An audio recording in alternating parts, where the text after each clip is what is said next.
اعوذ باللہ من الشیطان الرجیم بسم اللہ الرحمن الرحیم رب یسر ولا تعسر وتمم بالخیر سیقول السفہاء من الناس ما ولاہم عن قبلتہم التی کانوا علیہا قل للہ المشرق والمغرب یہدی من یشاء الی صراط مستقیم۔ باب العلم انواریہ ایجوکیشنل سوسائٹی و جامعہ انواریہ حیدرآباد انڈیا کے زیر اہتمام جلالین سورہ بقرہ کا درس قسط وار جاری ہے۔ آج کا درس آیت نمبر 142 سے شروع ہوتا ہے۔ اللہ رب العزت فرماتا سیقول السفہاء من الناس۔ سفہاء سفیہ کی جمع ہے، سفہ ہے ای جاہل ہے، الا من سفہ نفسہ ای جاہل ہے، تو سفیہ جاہل، سفہاء جہال۔ قال یقول کہنا، سیقول السفہاء من الناس، نادان لوگ ضرور کہیں گے، اور اگر سین استقبال کے لیے ہے، جیسا کہ اصل یہی ہے کہ مضارع پہ سین داخل ہو تو مضارع کو مستقبل کے ساتھ خاص کر دیتا ہے، تو یوں ترجمہ کیا جائے گا عنقریب یہ نادان لوگ کہیں گے۔ اور اگر یہ ترجمہ کریں تو اس کا مطلب یہ ہے کہ یہ آیت سیقول السفہاء من الناس، اس آیت کا نزول تو اس کے بعد ہے، اس آیت کے بعد ہے جس میں یہ ہے قد نرى تقلب وجهك في السماء فلنولينك قبلة ترضاها، یعنی نزول اس کا ہے، اگرچہ یہ تلاوت میں پہلے ہے، سین کو استقبال کے لیے مانیں گے، اور مفسر اس بات کی وضاحت کریں گے کہ اخبار بالغیب کے قبیل سے یہ ہے، تو یہ قرآن کا معجزہ ہے کہ جب یہ حکم آئے گا کون سا فَوَلِّ وَجْهَكَ شَطْرَ الْمَسْجِدِ الْحَرَامِ، اور اس حکم کے مطابق تم اپنے قبلے کو پھر سے اپنا قبلہ کعبہ کو بنا لو گے، تو پھر کیا ہوگا؟ اعتراض کریں گے، سفہاء من الناس اعتراض کریں گے، سمجھ رہے ہیں؟ اعتراض ہوگا پہلے سے بتایا جا رہا ہے، تو پہلے سے اس بات کی خبر دے دی جا رہی ہے کہ جب یہ حکم آئے گا اور اس پر تم عمل کرو گے تو اعتراض ہوگا، پہلے ہی سے یہ بات بتائی گئی اور ایسا ہوا، تو اخبار بالغیب کے قبیل سے بھی ہے۔ بہرحال سیقول السفہاء من الناس، نادان لوگ ضرور کہیں گے، ما ولاہم تفسیر آ رہی ہے، ولا یولی پھیرنا، ہم ان کو کن کو؟ نبی کریم صلی اللہ علیہ وسلم کو اور مومنین کو، عن قبلتہم التی کانوا علیہا، ان کے اس قبلے سے جس پر یہ پہلے تھے، یعنی بیت المقدس۔ اب پورا ترجمہ دیکھیے، نادان لوگ ضرور کہیں گے کہ انہیں کیا ہوا، نبی کریم صلی اللہ علیہ وسلم اور اہل ایمان کو، نبی کریم صلی اللہ علیہ وسلم کے ماننے والوں کو کیا ہوا کہ پہلے یہ جس قبلے کی طرف رخ کر کے نماز پڑھتے تھے، عن قبلتہم التی کانوا علیہا، جس قبلے کی طرف رخ کر کے نماز پڑھتے تھے اس سے یکا یک پھر گئے۔ دیکھیے، نبی کریم صلی اللہ علیہ وسلم ہجرت کے بعد مدینہ طیبہ میں 16 یا 17 مہینے تک بیت المقدس کی طرف رخ کر کے نماز پڑھتے رہے بحکم خدا، پھر کعبے کی طرف منہ کر کے نماز پڑھنے کا حکم آیا، جس کی تفصیل ابھی آئے گی، ذرا انتظار کیجیے۔ سیقول السفہاء ای الجہال، سفہاء کی تفسیر جہال سے کر کے اس کا معنی بتا رہے ہیں، نادان لوگ کہیں گے۔ الجہال من الناس، من الناس یہ نسب کی جگہ میں حال ہونے کی وجہ سے عامل اس میں یقول ہے۔ عنقریب نادان لوگ کہیں گے، نادان لوگ کہنے والے کون ہیں؟ ای الیہود والمشرکین، یعنی یہود و مشرکین کہیں گے، اعتراض کریں گے، سوال کریں گے، ما ولاہم ای شیئن، یہ ای شیئن سے مفسر ما کی تفسیر ای شیئن سے کر رہے ہیں۔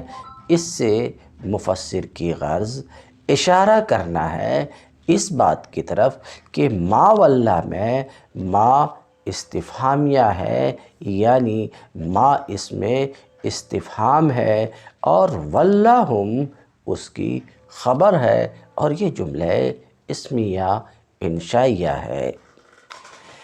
ما ای شیئن کس چیز نے، واللہ کا معنی بتا رہے ہیں صرف ہے، تولیہ تصریف پھیرنا گھمانا، کس چیز نے ان کو یعنی نبی کریم صلی اللہ علیہ وسلم اور مومنین نبی کریم صلی اللہ علیہ وسلم پر ایمان لانے والے، کس چیز نے ان کو یعنی نبی کریم صلی اللہ علیہ وسلم اور اہل ایمان کو پھیر دیا ان کے اس قبلے سے جس پر یہ پہلے تھے، یعنی نماز میں جس کی طرف رخ کر یہ پہلے کیا کرتے تھے، اور وہ بیت المقدس ہے، جس کو ابھی میں بیان کیا کہ بعد ہجرت کے نبی کریم صلی اللہ علیہ وسلم 16 یا 17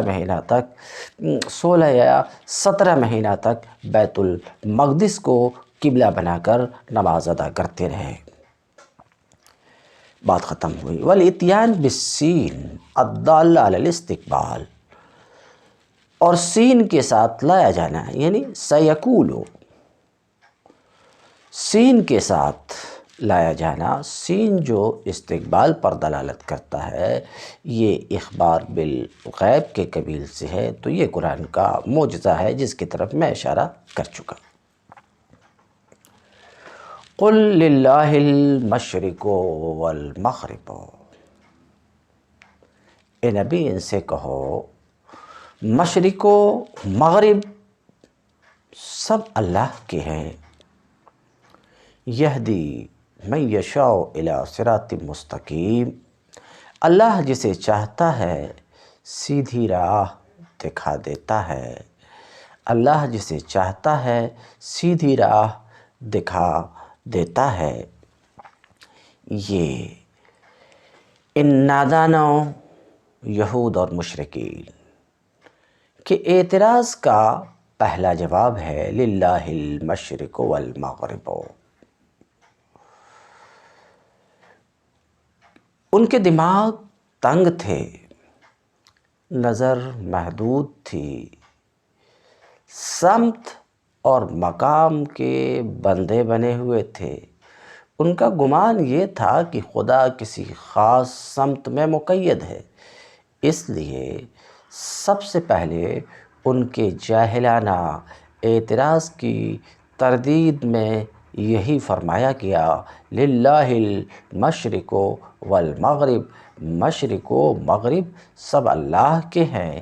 کسی سمت کو قبلہ بنانے کے معنی یہ نہیں ہے کہ اللہ اسی طرف ہے، کسی مقام کے قبلہ بنانے کا مطلب یہ نہیں ہے کہ اللہ اس مقام میں ہے۔ جن لوگوں کو اللہ نے ہدایت بخشی ہے، یہدی من یشاء الی صراط مستقیم، جن لوگوں کو اللہ نے ہدایت بخشی ہے وہ اس قسم کی تنگ نظریوں سے بالا تر ہوتے ہیں، اور ان کے لیے عالمگیر حقیقتوں کے ادراک کی راہ کھل جاتی ہے، اور وہ خوب اس بات کو سمجھتے ہیں کہ اصل چیز اللہ رب العزت کے حکم کی پیروی ہے۔ اصل چیز کوئی مکان خاص، کوئی مقام نہیں ہے، بلکہ اصل چیز خدا کے حکم کی پیروی ہے۔ قل للہ المشرق والمغرب، اے نبی آپ فرما دیں کہ مشرق و مغرب سب اللہ کے ہیں۔ مشرق و مغرب سے مراد ساری جہات ہیں، تمام جہتیں، تمام جہات پہ مشرق و مغرب بولتے ہیں۔ تمام جہات، تمام اطراف اللہ ہی کے ہیں۔ فَيَأْمُرُ بِالتَّوَجُّهِ إِلَىٰ أَيِّ جِهَةٍ شَاءَ، جب سارے اطراف مشرق و مغرب سب اسی کے ہیں تو جدھر کا وہ چاہے ادھر کا وہ حکم دے۔ فَيَأْمُرُ بِالتَّوَجُّهِ، تو جس طرف توجہ کرنے کا وہ چاہے حکم دے، اس کے اوپر اعتراض نہیں ہو سکتا ہے۔ یہدی من یشاء الی صراط مستقیم، جسے چاہتا ہے سیدھی راہ دکھا دیتا ہے۔ ہدایتہ سے یشاء کے مفعول کی طرف اشارہ ہے کہ جس کی ہدایت وہ چاہتا ہے اسے سیدھی راہ، صراط طریق کے معنی میں، صراط کے لغت میں معنی طریق راستہ ہے، مستقیم سیدھی راہ جسے چاہتا ہے سیدھی راہ دکھا دیتا ہے۔ سیدھی راہ سے مراد دین اسلام ہے، جسے چاہتا ہے اسے اسلام کی راہ دکھا دیتا ہے، پہنچا دیتا ہے اسلام تک۔ وَمِنْهُمْ أَنْتُمْ، اللہ جسے چاہتا ہے اسے سیدھی راہ دکھا دیتا ہے۔ اے ایمان والو، انہی لوگوں میں سے تم بھی ہو جن کو وہ سیدھی راہ دکھاتا ہے، سیدھی راہ تک پہنچاتا ہے، انہی میں سے تم بھی ہو اے اہل ایمان کہ اس نے تم کو سیدھی راہ دکھا دی، کہ سیدھی راہ یعنی اسلام کی راہ دکھا دی۔ منہم انتم، انہی میں سے تم بھی ہو۔ تو مفسر کہتے ہیں یہ جو کہا گیا کہ انہی لوگوں میں سے تم بھی ہو جن کو اللہ نے سیدھی راہ دکھائی، اس بات کی دلیل تو کہتے ہیں دل علی ھذا، اس بات کی دلیل اللہ تبارک تعالیٰ کا یہ قول ہے وَكَذَلِكَ جَعَلْنَاكُمْ وَكَذَلِكَ جَعَلْنَاكُمْ أُمَّةً وَسَطًا، یہ قول اس کی دلیل ہے، یعنی جس طریقے سے ہم نے تم کو اس کی ہدایت دی، سیدھی راہ کی ہدایت دی، سیدھی راہ دکھائی، اسی طریقے سے ہم نے تم کو امت وسط بنایا۔ ہم نے تم کو امت وسط بنایا ہے، اسی طرح ہم نے تم کو امت وسط بنایا ہے۔ لِتَكُونُوا شُهَدَاءَ عَلَى النَّاسِ، تاکہ تم دنیا کے لوگوں پر گواہ ہو اور رسول تم پر گواہ ہو، اور رسول تم پر گواہ ہو۔ یہ وَكَذَلِكَ جَعَلْنَاكُمْ أُمَّةً وَسَطًا لِتَكُونُوا شُهَدَاءَ عَلَى النَّاسِ وَيَكُونَ الرَّسُولُ عَلَيْكُمْ شَهِيدًا۔ اللہ رب العزت کا یہ فرمان، یہ امت محمدیہ، محمد مصطفیٰ صلی اللہ علیہ وسلم کی امت کی امامت کا اعلان ہے۔ وَكَذَلِكَ جَعَلْنَاكُمْ أُمَّةً وَسَطًا لِتَكُونُوا شُهَدَاءَ عَلَى النَّاسِ، یہ اس امت کی امامت کا اعلان ہے۔ اسی طرح کا اشارہ كَذَلِكَ جَعَلْنَاكُمْ دونوں طرف ہے، اللہ کی اس رہنمائی کی طرف بھی جس سے محمد صلی اللہ علیہ وسلم کی پیروی قبول کرنے والوں کو سیدھی راہ معلوم ہوئی، اور وہ ترقی کرتے کرتے اس مرتبے تک پہنچے کہ امت وسط قرار دیے گئے، اور تحویل قبلہ کی طرف بھی کہ نادان اسے محض ایک سمت سے دوسری سمت کی طرف پھرنا سمجھ رہے ہیں، حالانکہ دراصل بیت المقدس سے کعبے کی طرف سمت قبلہ کا پھرنا یہ معنی رکھتا ہے کہ اللہ نے بنی اسرائیل کو دنیا کی پیشوائی کی منصب سے باضابطہ معزول کیا اور امت محمدیہ کو اس پر فائز کر دیا۔ امت وسط کا لفظ اتنا وسیع ہے، اس قدر وسیع معنویت اپنے اندر رکھتا ہے کہ کسی دوسرے لفظ سے اس کے ترجمے کا حق ادا کرنا مشکل ہے۔ اس سے مراد ایک ایسا اعلیٰ اور اشرف گروہ ہے جو عدل و انصاف اور توسط کی روش پر قائم ہو، جو دنیا کی قوموں کے درمیان صدر کی حیثیت رکھتا ہو، جس کا تعلق سب کے ساتھ یکساں حق اور راستی کا تعلق ہو اور ناحق ناروا تعلق کسی سے نہ ہو۔ پھر جو یہ فرمایا کہ تمہیں امت وسط اس لیے بنایا گیا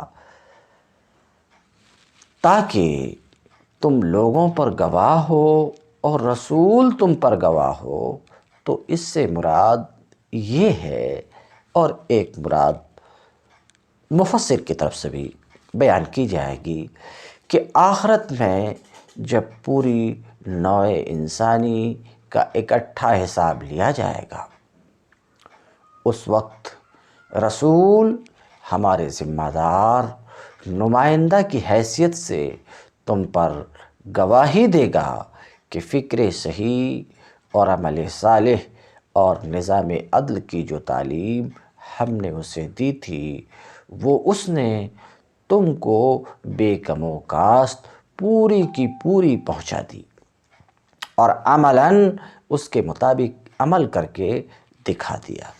اس کے بعد رسول کے قائم مقام ہونے کی حیثیت سے تم کو عام انسانوں پر گواہ کی حیثیت سے اٹھنا ہوگا اور یہ شہادت دینی ہوگی کہ رسول نے جو کچھ تمہیں پہنچایا تھا وہ تم نے انہیں پہنچانے میں، اور جو کچھ رسول نے تمہیں دکھایا تھا وہ تم نے انہیں دکھانے میں اپنی حد تک کوئی کمی نہیں چھوڑی۔ وَكَذَلِكَ جَعَلْنَاكُمْ أُمَّةً وَسَطًا أَيْ خِيَارًا عَدُولًا، نیک بہترین عادل امت بنایا، لِتَكُونُوا شُهَدَاءَ عَلَى النَّاسِ، تاکہ قیامت کے دن تم لوگوں پر گواہ بنو۔ کہ ایک تفسیر ہو چکی، دوسری کہ ان کے رسول نے، رسول کی جمع رسول، ان کے رسول نے ان تک اللہ کے احکام پہنچا دیے ہیں۔ امام بخاری نے مرفوعاً روایت کی ہے کہ قیامت کے دن نوح کو آواز دی جائے گی، پکارا جائے گا، تو جواب میں نوح عرض کریں گے لبیک، حاضر ہوں اے میرے مولا، اے میرے پروردگار، لبیک یا رب۔ تو اللہ رب العزت نوح سے ارشاد فرمائے گا، حل بلغت، کیا تم نے میرے احکامات میرے بندوں تک پہنچا دیے تھے؟ فیقول نعم، تو نوح جواب میں کہیں گے ہاں، میں نے تیرے احکامات تیرے بندوں تک پہنچا دیے تھے۔ فیقال لامتہ، تو نوح کی امت سے پھر پوچھا جائے گا، حل بلغکم، کیا نوح نے تم تک میرے احکام پہنچائے؟ فیقولون، تو نوح کی امت کہے گی، ما اتانا من نذیر، ہمارے پاس تو کوئی خبردار کرنے والا، ڈرانے والا سرے سے آیا ہی نہیں۔ فیقول، تو اللہ رب العزت پھر نوح سے فرمائے گا کہ تمہارے دعویٰ کی، تمہارے اس قول کی شہادت دینے والا کون ہے؟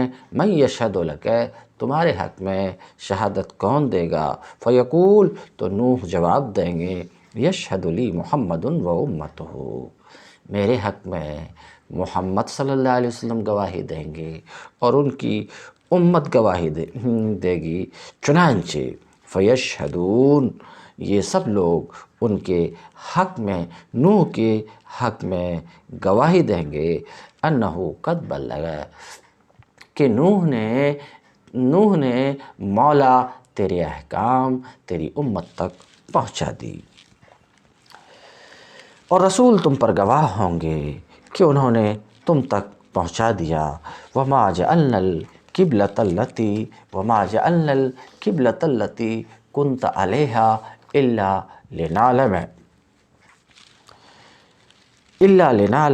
من یتبع الرسول ممن ینقلب علی عقبیہ، پہلے جس طرف تم رخ کرتے تھے اس کو تو ہم نے صرف یہ دیکھنے کے لیے قبلہ مقرر کیا تھا کہ کون رسول کی پیروی کرتا ہے اور کون الٹا پھر جاتا ہے۔ وَمَن يَنْقَلِبُ عَلَىٰ عَقِبَیہِ، کون الٹا پھر جاتا ہے۔ یعنی اس سے مقصود یہ دیکھنا تھا کہ کون لوگ ہیں جو جاہلیت کے تعصبات اور خاک و خون کی غلامی میں گرفتار ہیں، اور کون ہیں جو ان بندشوں سے آزاد ہو کر حقائق کا صحیح ادراک کرتے ہیں۔ ایک طرف اہل عرب نے اپنے وطنی و نسلی فخر میں مبتلا تھے، اور عرب کے کعبے کو چھوڑ کر باہر کے بیت المقدس کو قبلہ بنانا ان کی اس قوم پرستی کے بت پر ناقابل برداشت ضرب تھا۔ دوسری طرف بنی اسرائیل اپنی نسل پرستی کے غرور میں پھنسے ہوئے تھے، اور اپنے آبائی قبلہ کے سوا کسی دوسرے قبلے کو برداشت کرنا ان کے لیے ممکن نہ تھا۔ ظاہر ہے یہ بت جن لوگوں کے دلوں میں بسے ہوئے ہوں وہ اس راستے پر کیسے چل سکتے تھے جس کی طرف اللہ کا رسول انہیں بلا رہا تھا۔ اس لیے اللہ نے ان بت پرستوں کو سچے حق پرستوں سے الگ چھانٹ دینے کے لیے پہلے بیت المقدس کو قبلہ مقرر کیا، تاکہ جو لوگ عربیت کے بت کی پوجا کرتے ہیں وہ الگ ہو جائیں۔ پھر اس قبلے کو چھوڑ کر کعبے کو قبلہ بنایا، تاکہ جو اسرائیلیت کے پجاری ہیں وہ بھی الگ ہو جائیں۔ اس طرح صرف وہ لوگ رسول کے ساتھ رہ گئے جو کسی بت کے پجاری نہ تھے، محض خدا کے پجاری تھے۔ کہتے ہیں وَمَا جَعَلْنَا الْقِبْلَةَ الَّتِي كُنْتَ عَلَيْهَا إِلَّا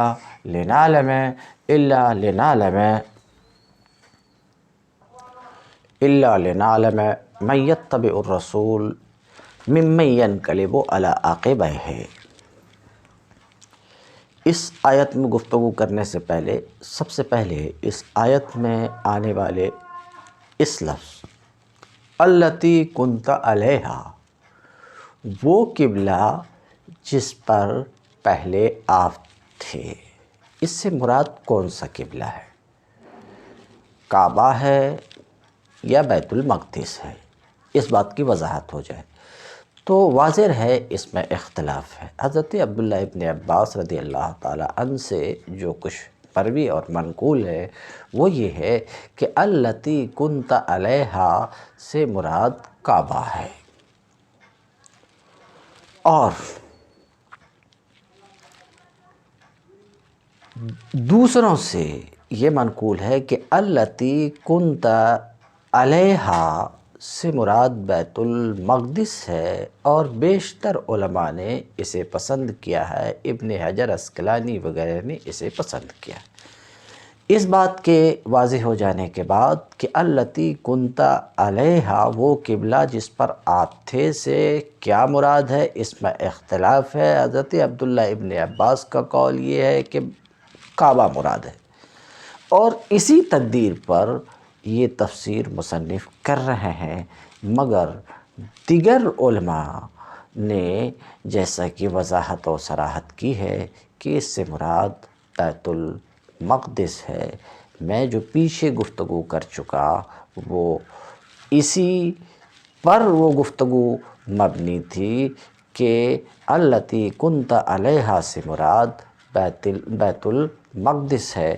مطلب یہ ہے کہ ہجرت کے بعد جو ہم نے بیت المقدس کو قبلہ بنایا، سمجھ رہے ہیں، وہ اس امتحان کی غرض سے کہ مکہ اور عرب کے لوگ جو اسلام قبول کیے ہیں، ایمان قبول کیے ہیں، ان کا امتحان لوں کہ اس کے نزدیک میرے امر کی اہمیت ہے یا خاک و خون زیادہ اہم ہے۔ اس امتحان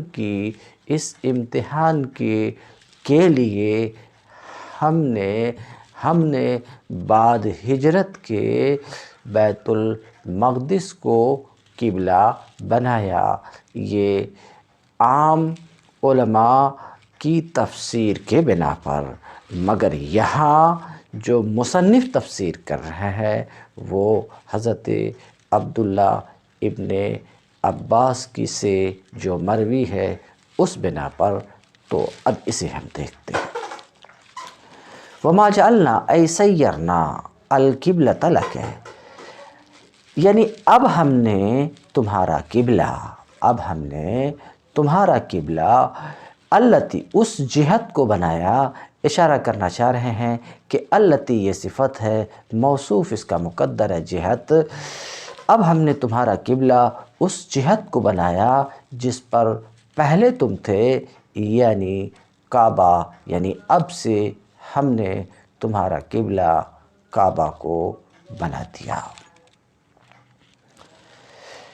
وہی الکعبہ وکان صلی اللہ علیہ وسلم یصلی الیہا، اور نبی کریم صلی اللہ علیہ وسلم کعبہ کی طرف رخ کر کے نماز مکی زندگی میں ادا کیا کرتے تھے۔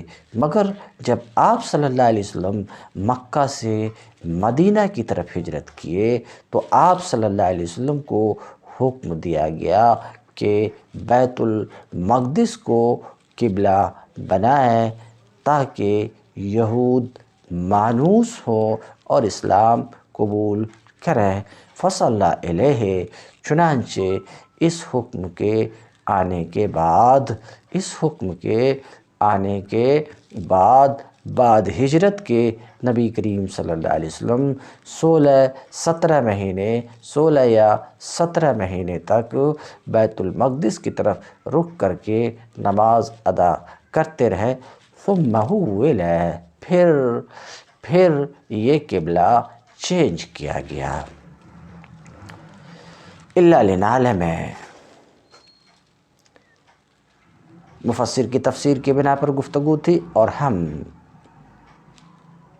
دیگر مفسرین کے بنا پر گفتگو کر چکے ہیں کہ پہلے جس طرف تم رخ کرتے تھے اس کو تو ہم نے صرف یہ دیکھنے کے لیے قبلہ مقرر کیا تھا کہ کون رسول کی پیروی کرتا ہے اور کون الٹا پھر جاتا ہے۔ تفسیر میں اس کی رکھ چکا ہوں۔ اِلَّا لِنَعْلَمَ، تاکہ ہم دیکھیں، علم ظہور سے اِلَّا لِنَعْلَمَ، دیکھیں کہ کون رسول کی پیروی کرتا ہے اور کون الٹا پھر جاتا ہے۔ تفسیر علم ظہور سے، اس تفسیر سے کہتے ہیں، اس تفسیر کے ذریعے سے مصنف جواب دینا چاہ رہے ہیں کہ آیت سے بظاہر یہ مفہوم ہوتا ہے کہ اللہ کا علم حادث ہے، حالانکہ اللہ کا علم تو قدیم ہے۔ تو جواب دیتے ہیں کہ مراد یہ ہے کہ ہمارا علم ظاہر ہو جائے، سمجھ رہے ہیں، ظاہر ہو جائے کہ کون رسول کی پیروی کرتا ہے اور کون الٹے پھر جاتا ہے، تو وہ جو حادث ہے وہ ظہور علم ہے، ظہور علم ہے، نفس علم نہیں ہے۔ یا تو یہ جواب دیا جائے یا یہ جواب دیا جائے کہ یہاں حدوث متعلق کے اعتبار سے ہے، علم کا جس سے تعلق ہے اس اعتبار سے حدوث ہے، نفس علم تو قدیم ہی ہے۔ تاکہ ہم دیکھیں کہ کون رسول کی پیروی کرتا ہے، یعنی رسول کی تصدیق کرتا ہے، اور کون الٹے پاؤں پلٹ جاتا ہے، ینقلب علی عقبیہ اے یرجع الی الکفر، کفر کی طرف پلٹ جاتا ہے۔ یرجع ینقلب کی تفسیر یرجع سے کر رہے ہیں، یعنی ینقلب علی عقبیہ کی تفسیر یرجع سے کر رہے ہیں۔ اس تفسیر کے ذریعے سے اشارہ کرنا چاہ رہے ہیں کہ یہ مجاز ہے، لہٰذا یہ اعتراض وارد نہیں ہو سکتا کہ کیف یتصور حقیقت انقلاب الانسان علی عقبیہ ہے، یہ اعتراض نہیں ہو سکتا کہ کون کفر کی طرف پلٹ جاتا ہے دین میں شک کر کر کے، اور یہ اس گمان میں کہ نبی اپنے معاملے میں یا قبلے کے معاملے میں حیران ہیں۔ وقد ارتد لذلک جماعہ، اور فی الواقع اس کی وجہ سے ایک جماعت ایمان سے پھری بھی، پلٹی بھی۔ وَإِنْ كَانَتْ لَكَبِيرَةً إِلَّا عَلَى الَّذِينَ هَدَى اللَّهُ، یہ معاملہ تھا تو بڑا سخت، إِلَّا عَلَى الَّذِينَ هَدَى اللَّهُ، مگر ان لوگوں کے لیے کچھ بھی سخت ثابت نہ ہوا جو اللہ کی ہدایت سے فیض یاب تھے۔ إِلَّا عَلَى الَّذِينَ هَدَى اللَّهُ، ہدایت سے فیض یاب تھے۔ کہتے ہیں ان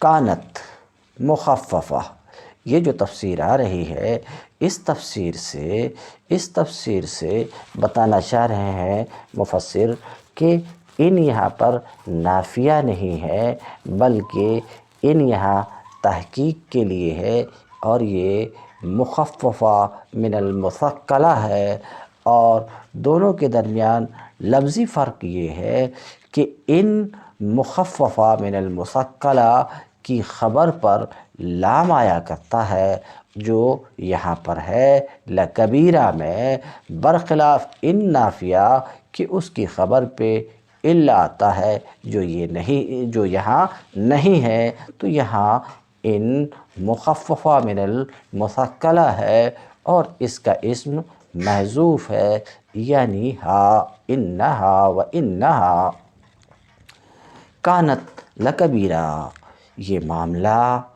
تھا تو بڑا سخت۔ کون سا معاملہ؟ تولیہ الیہا، اس کی طرف منہ کرنے کا، اس کی طرف منہ کرنے کا، کس کی طرف؟ مفسر کی تفسیر کے بنا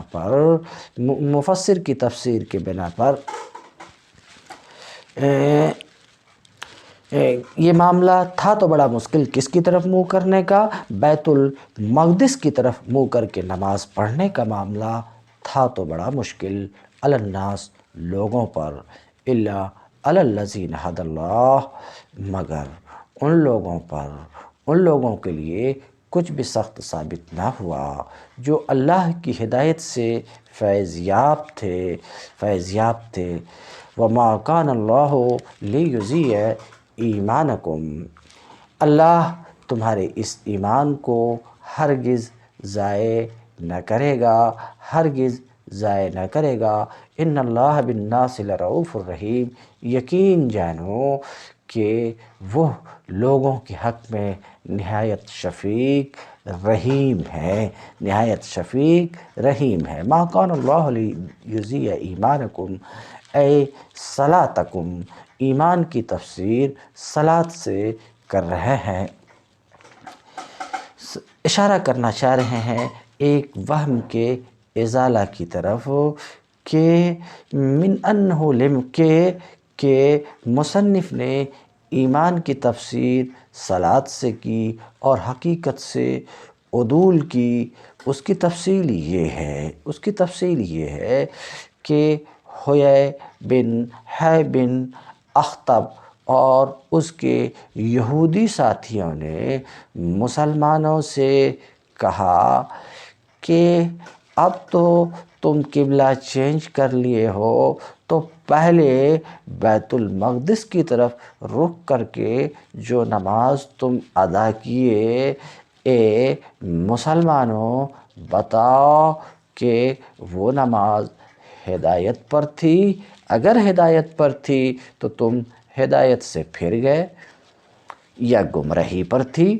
اگر گمراہی پر وہ نماز تھی تو اللہ نے تم کو 16-17 مہینے تک گمراہ کر رکھا۔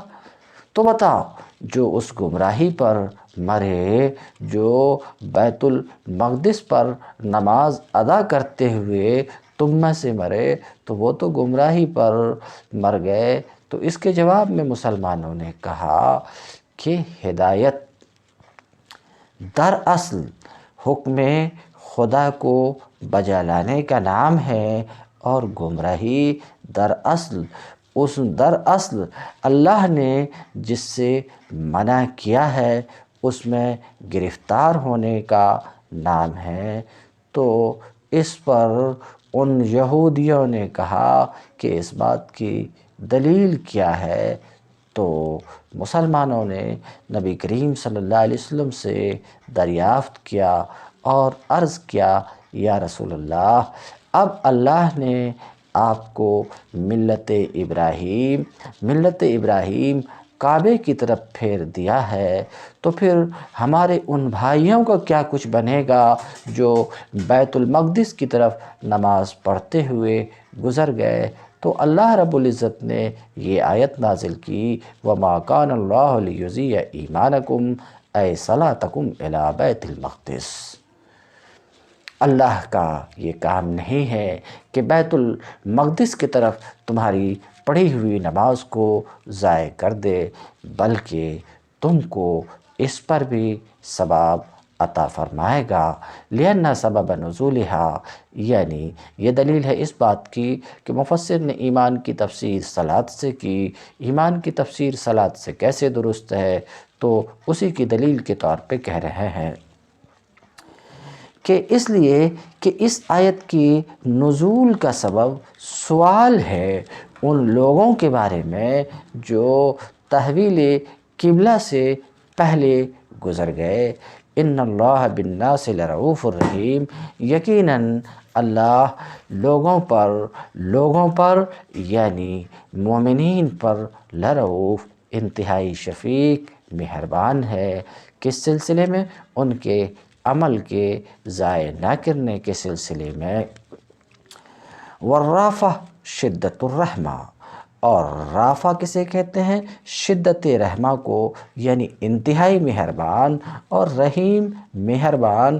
تو رؤوف ابلغ ہے، طریقہ یہ ہے کہ ابلغ بعد میں ہو، مگر یہاں اس کے برعکس ہے، فاصلہ کے حصول کے لیے